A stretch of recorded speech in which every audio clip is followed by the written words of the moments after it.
నా ప్రియ జేడిఎస్ వీక్షకులారా, స్వచ్ఛమైన వాక్యం ఈనాటి క్రైస్తవ దుర్బోధకులకు సైకోసిస్ అనేక వ్యాధిన పడి బాధపడుతున్నారని నేను గ్రహించాను.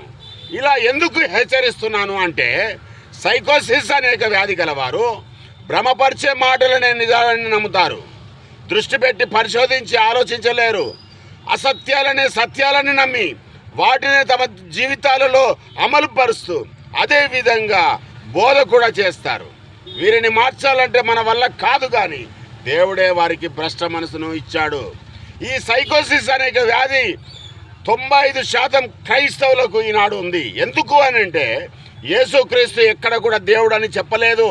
పైగా నేను దేవుడు పంపిస్తే వచ్చాను, నన్ను దేవుడు అభిషేకించాడు, ఆత్మతో నింపాడు కనుక నేను దేవుని మాటలని చెప్తున్నాను అన్నాడు.